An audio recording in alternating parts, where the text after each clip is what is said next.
Did you ever notice that there was a lack of women in tech, or was there like a defining moment when you looked around and thought, this isn't just something in school, like this is something that is in like wider within the tech industry as well? Yes, I mean, there's definitely a lack of women in technology. And I think most women who are in tech can see that every single day. It doesn't matter where you are. And it's not necessarily because there are not enough women who are interested in tech. Mm-hmm. I think it's more because for most women, this particular knowledge is not as accessible as it is for men. And also the absence of women in tech is, I think, also influenced by the media and society. Because why did I always get a doll for my birthday, but my brother got Lego and robots? That's true.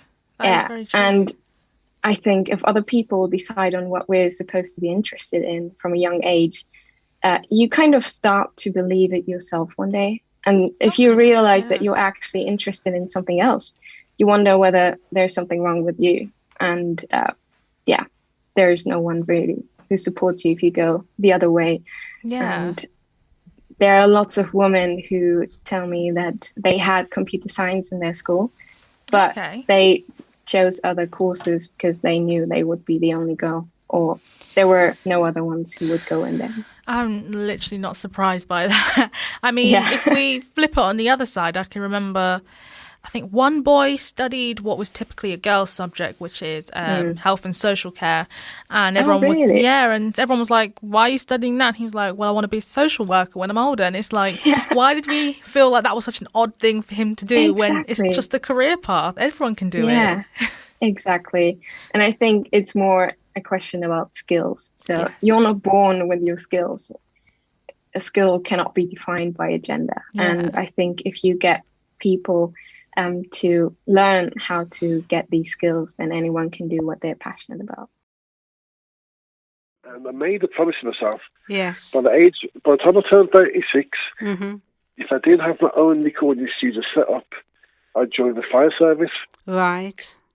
So I'm not that nervous. About halfway through 35, I started to apply for the fire service. Yes. I was getting through, passing the tests and getting through to the next stages. And then I managed to get my hands on the location for the studio, all the equipment. And just before my 36th birthday, you achieved it. I was all achieved, yeah. Well, you see, it just shows that, when you set a goal and you're committed to that goal and you're focused and you're determined, and if it's supposed to be your future, there's nothing will stop you.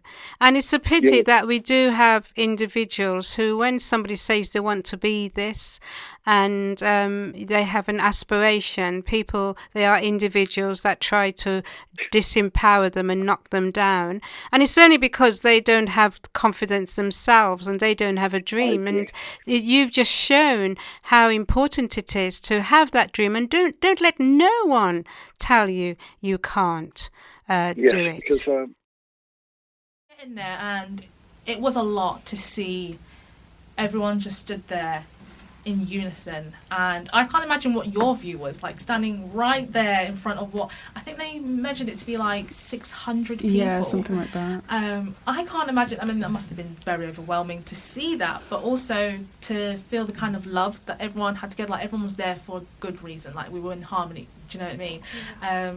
But to stand there, that must have been an intense pressure to be like, okay, like, this is what we've done, but look how much we can do when we come together. That must have been amazing. Yeah, it was. You see, the kind of reputation that Luton has, you don't expect it to go as well as it did. That's true, yeah.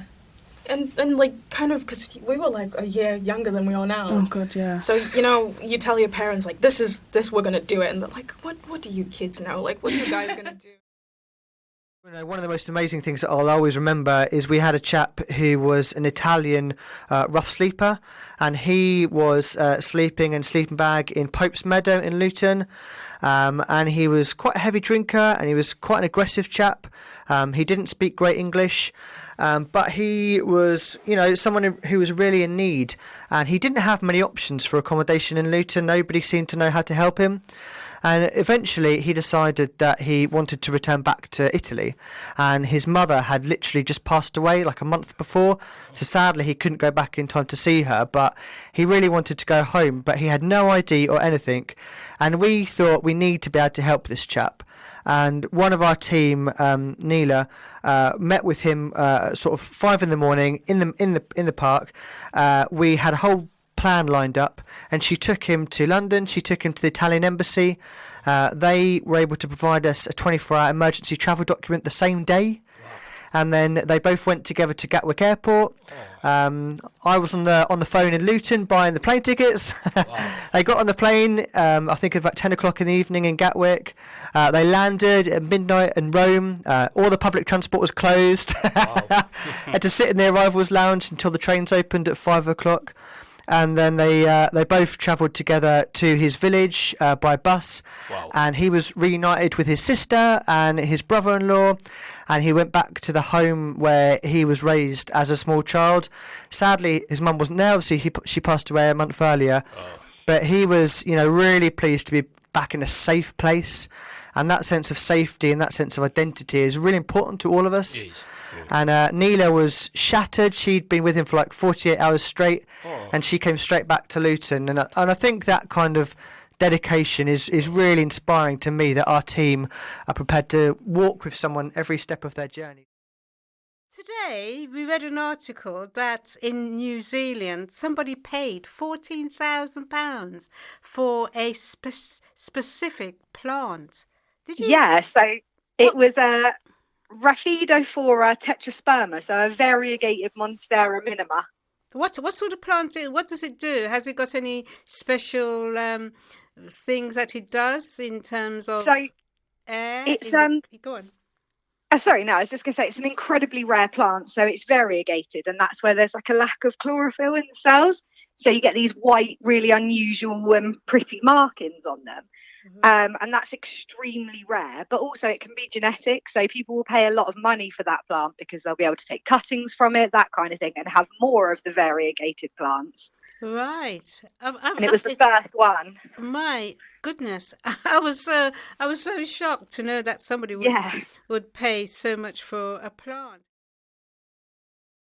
So your debut single is actually called Modern Girl. Yes.